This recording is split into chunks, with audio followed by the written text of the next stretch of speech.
السلام علیکم ورحمۃ اللہ وبرکاتہ۔ بالآخر پاکستان میں 8 فروری 2024 کی تاریخ کا اعلان قومی اسمبلی اور صوبائی اسمبلیوں کے انتخابات کے لیے ممکن ہوا، اور یہ ممکن ہوا پاکستان کی عدالت عظمیٰ کے آرڈر کے مطابق۔ اور بالآخر چیف الیکشن کمشنر صاحب جو بارہ یہ فرما رہے تھے کہ یہ ان کا اختیار ہے، اور سابق حکومت جناب میاں شہباز شریف صاحب کی حکومت اور اس وقت کی تمام ان کے اتحادی یہ کہہ رہے تھے کہ یہ سپریم کورٹ کا یا صدر کا اختیار نہیں بلکہ یہ الیکشن کمشنر کا اختیار ہے۔ لیکن بالآخر الیکشن کمیشن کو سپریم کورٹ کا حکم ماننا پڑا، صدر ریاست کے پاس صدر مملکت کے پاس جانا پڑا، اور بالآخر 8 فروری کا دن کے اوپر اتفاق رائے ہو گیا۔ مجھے امید ہے کہ شاید چونکہ وہ راستہ نہیں بچا، انتخابات تو ہوں، لیکن اگر انتخابات پھر حسب سابق حسب روایت جو پاکستان کی روایت رہی ہے کہ انتخابات میں مداخلت ہوتی رہی مرضی کے نتائج حاصل کرنے کے لیے، اور جس طرح جنرل ضیاء الحق صاحب کہتے تھے کہ مثبت نتائج کے لیے، تو اگر تو مثبت نتائج حاصل کیے گئے تو شاید پاکستان کے حالات پھر اس سے بھی زیادہ خراب ہو سکتے ہیں۔ لہٰذا مجھے امید ہے کہ پاکستان کے تمام ادارے یہ بات سمجھیں گے کہ اس وقت پاکستان کو ایک شفاف انتخابات کی ضرورت ہے، اور یہ پاکستان کے عوام کا حق ہے کہ وہ کس کو منتخب کرتے ہیں، یہ ان کو حق دینا چاہیے، اور اس کے نتیجے میں جو حکومت بننی ہے اس کو تسلیم کرنا چاہیے۔ تو یہ تو مجھے ایک اچھی امید نظر آ رہی ہے۔ لیکن ماضی میں ہم نے دیکھا کہ جب بھی ایسی صورتحال ہوئی تو کچھ خفیہ قوتیں جو پاکستان کی دشمن ہیں، اسلام کی دشمن ہیں، اور ہمارے ہمسایہ چند ممالک کے فنڈنگ کے اوپر چلتی ہیں، وہ پاکستان میں حالات خراب کرتی ہیں، قتل و غارت کرتی ہیں، چاہے وہ یہاں پہ نسلی اور لسانی بنیاد پہ ہو یا فرقہ وارانہ بنیادوں پر۔ تو اس کے نتیجے میں حالات خراب ہو کے پھر پاکستان کے اندر انتخابات لیٹ ہوتے ہیں، اور پھر ایک طویل آمرانہ حکومتوں کا سلسلہ چلتا ہے۔ تو میں امید رکھتا ہوں، توقع رکھتا ہوں کہ انتخابات بر وقت بھی ہوں گے، منصفانہ بھی ہوں گے، اور عوام کو یہ حق لوٹایا جائے گا واپس کہ وہ اپنے نمائندوں کا انتخاب اپنی مرضی کے مطابق کر سکیں۔ آزاد کشمیر حکومت جو تحریک انصاف نے الیکشن کروائے تھے آزاد کشمیر میں،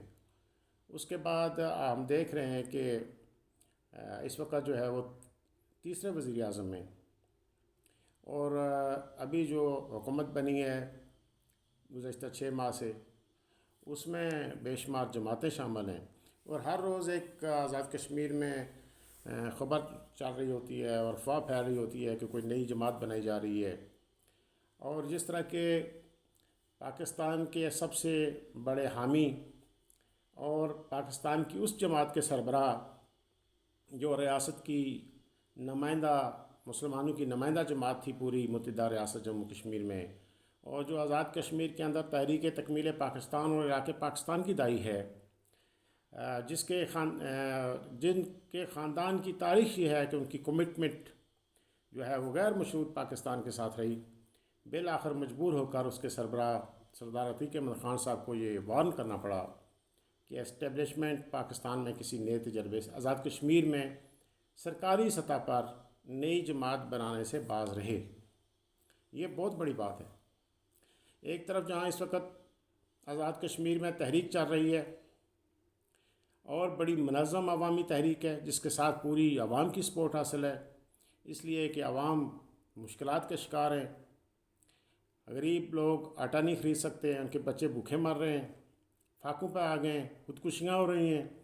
اور ایک طرف سے جہاں آزاد کشمیر کے سرزمین پہ بجلی پیدا ہوتی ہے، اور آزاد کشمیر میں ڈیم بنانے کے لیے اور بار بار ان کو ان کی اپریزنگ کرنے کے لیے آزاد کشمیر کے عوام نے قربانیاں دیں، اپنے گھر دیے، اپنے بزرگوں کے قبریں انہوں نے قربان کیں، نقل مکانی کی، تو وہاں سستی بجلی پیدا ہوتی ہے ہائیڈل پہ، وہ پاکستانی کمپنیاں خریدتی ہیں، پھر وہ مہنگی کر کے دوبارہ آزاد کشمیر کی حکومت کو بیچتی ہیں۔ یہ کتنا بڑا مذاق ہے آزاد کشمیر کی عوام کے ساتھ، اور یہ کتنا بڑا ظلم ہے آزاد کشمیر کے عوام کے ساتھ۔ اور میں حیران ہوتا ہوں اپنے سیاستدانوں پہ اور ان لوگوں پہ بھی جو ان کا انتخاب کر کے بھیجتے ہیں، کہ یہ فرماتے ہیں جی کہ بجلی تو دنیا میں کہیں مفت نہیں ملتی۔ میرے محترم حضرات، قائدین حضرات، عوام کے دلوں کی دھڑکن حضرات، کشمیر کے عوام مفت بجلی کوئی خیرات میں نہیں مانگ رہے، وہ یہ کہہ رہے ہیں کہ بجلی یہاں پیدا ہوتی ہے، آزاد کشمیر حکومت دیتی ہے واپڈا کو، اس کے نرخ دیکھیں، اس کا خرچہ دیکھیں، اور پھر وہاں سے جس طرح خریدی جاتی ہے، تو وہ کہتے ہیں کہ یہ ہمارا حق ہے، پہلے ہمیں بجلی ملنی چاہیے، اور اس پہ ملنی چاہیے جس کی لاگت آتی ہے۔ مفت کہاں لوگ نے مانگا ہے؟ اب عوام تو نعرے لگا رہی ہے، عوام باہر ہے، اور آپ بڑے غصے میں ہیں کہ دنیا میں مفت بجلی نہیں ملتی، اور جب آپ یہ کہتے ہیں دنیا میں مفت بجلی نہیں ملتی، تو آپ کی شکل کے اوپر فرعونیت ناچ رہی ہوتی ہے، تکبر اور غرور ناچ رہا ہوتا ہے، اور عوام کو آپ پتہ نہیں کیا کمتر اور بیوقوف سمجھ رہے ہوتے ہیں۔ جبکہ محترم حضرات صاحب، لیڈر صاحب، عوام آپ کو بیوقوف سمجھتے ہیں۔ آپ نے بہت چکر چلا لیا برادری ازم کا اور برادریوں کا، اور عوام کو ان کے اصل جو حقوق ہیں اسے محروم رکھا۔ تو آج عوام آزاد کشمیر میں اس لاگت پہ بجلی مانگ رہی ہے جو اصل لاگت آتی ہے اس پہ بنانے میں۔ چلو آپ پرافٹ بھی لے لیں۔ اسی طرح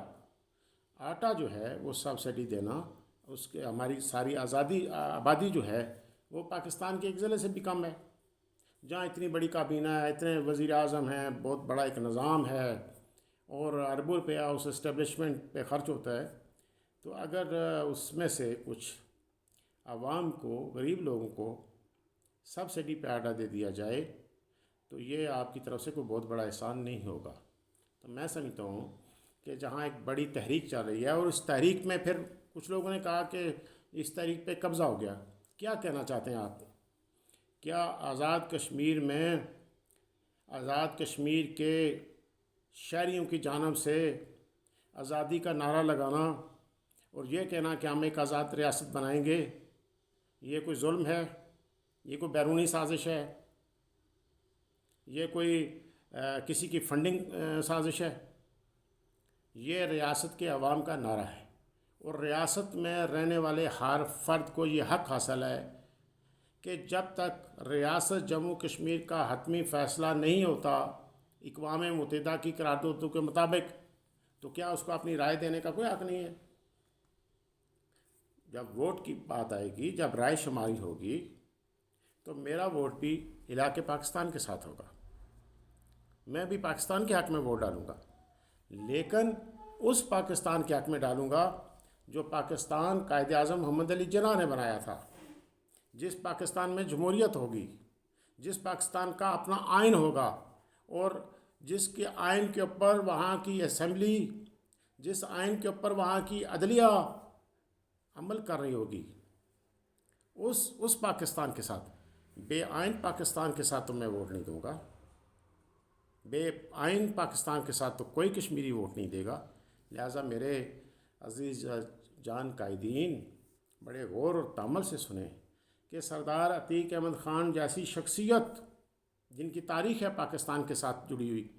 انہوں نے بھی اسٹیبلشمنٹ کو خبردار کیا کہ سرکاری پارٹی بنانے سے باز رہیں۔ میں بڑے افسوس کے ساتھ یہ کہنا چاہوں گا کہ اس سے پہلے مسلم کانفرنس، جو تحریک پاکستان کی دائی جماعت تھی،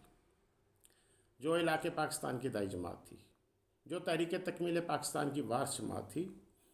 اس جماعت کا قتل عام ہوا، اور حکومت پاکستان اور اس کے اداروں نے یہ قتل عام کیا، سرمایہ خرچ کیا، لوگوں کو توڑا گیا، لوگوں کو نیا راستہ دکھایا گیا، لوگوں کو لالچ دیا گیا کہ یہ جماعت بنا لیں، ہم آپ کو آزاد کشمیر میں اقتدار میں لے آئیں گے، تو لہٰذا وہ سارے لوگ قومی مجرم ہیں۔ تو آج سردار عتیق احمد خان بھی مجبور ہو کر یہ بات کر رہے ہیں۔ تو میں سمجھتا ہوں کہ اس وقت وقت آ گیا ہے کہ چونکہ پاکستان میں نئے انتخابات ہونے ہیں، تو لہٰذا آزاد کشمیر میں بھی اسی کے ساتھ عوام کو یہ اختیار دیا جائے کہ وہ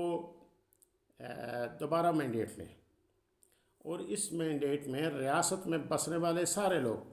جو علاقے پاکستان کے دائی ہیں، جو خود مختار کشمیر کے دائی ہیں، ان سب کو انتخابات میں حصہ لینے کا برابر کا حق دیا جائے۔ یہ میرا مطالبہ ہے، یہ ریاست کے عوام کا مطالبہ ہے۔ ریاست میں آج تحریک اٹھی ہوئی ہے اور لوگ مطالبہ کر رہے ہیں۔ تو میں سمجھتا ہوں کہ اب وقت آ گیا ہے کہ بدلتے ہوئے حالات میں آزاد کشمیر کے عوام کی آواز کو سنا جائے، نوجوانوں کی آواز کو سنا جائے۔ میں اس موقع پر اس موجودہ جو آزاد کشمیر میں عوامی تحریک ہے، حقوق کی بحالی کی تحریک، آٹا اور بجلی کے لیے چلائی کی تحریک، اس تحریک میں جو لوگ گرفتار ہوئے ان کو سلام پیش کرتا ہوں، جو دھرنوں میں بیٹھے ان کو سلام پیش کرتا ہوں، جنہوں نے قیادت کی ان کو سلام پیش کرتا ہوں، اور یہ ان کو کریڈٹ جاتا ہے کہ انہوں نے اپنی ذات کے لیے نہیں، آزاد کشمیر کے غریب لوگوں کے حقوق کی بات کی ہے۔ والسلام علیکم ورحمۃ اللہ وبرکاتہ۔